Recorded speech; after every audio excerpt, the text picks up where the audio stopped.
Bonsoir à tous, bienvenue à ce flash d'information. La fête de Noël a été célébrée hier 25 décembre sur l'ensemble du territoire ivoirien.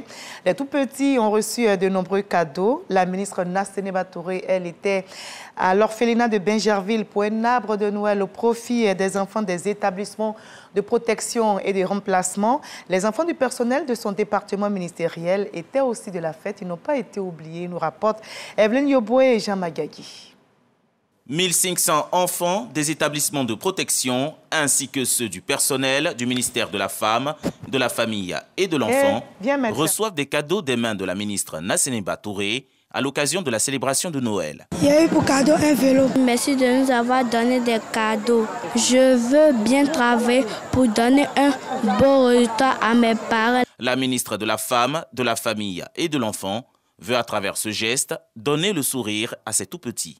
Je voudrais remercier toutes les personnes qui ont fait le déplacement ici aujourd'hui et aussi remercier toutes les personnes qui sont venues régulièrement donner de l'amour aux enfants, leur apporter des vivres, leur apporter des habits, en gros, soutenir l'avenir de notre pays à travers les enfants. L'enfant est au cœur de la politique du président de la République, son Excellence, le président de la République, Alassane Ouattara. L'enfant est une priorité. La ministre Nassénéba Touré entend témoigner sa reconnaissance à ses collaborateurs pour leur abnégation et leur dévouement au travail. Voilà, et 2022 tire sa révérence dans quelques jours.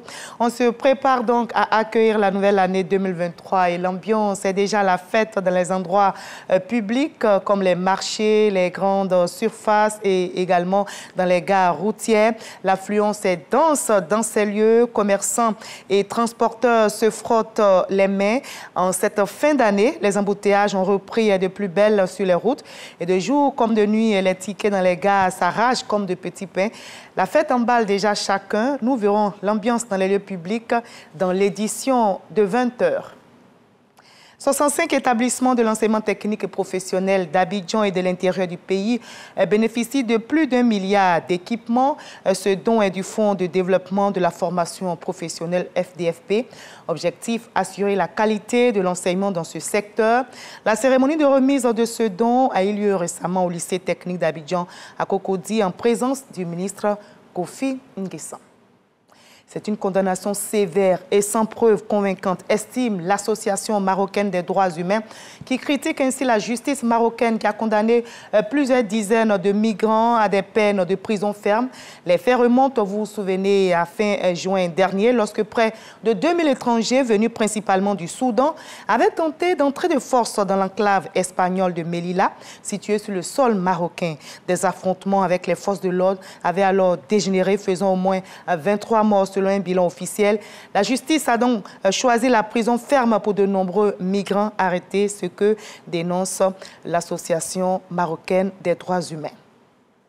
Et la tempête hivernale se poursuit aux États-Unis, où elle a déjà fait plus d'une quarantaine de morts et laissé des dizaines de milliers d'Américains sans courant. Et ce, le jour de Noël même, plus de 150 000 foyers étaient toujours sans électricité sur la côte est du pays, notamment dans l'État de New York.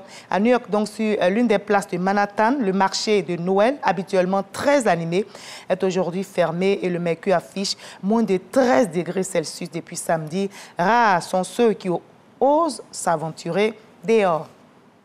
Et l'Ukraine a appelé à l'exclusion de la Russie des Nations Unies, plus de 10 mois après le déclenchement du conflit russo-ukrainien.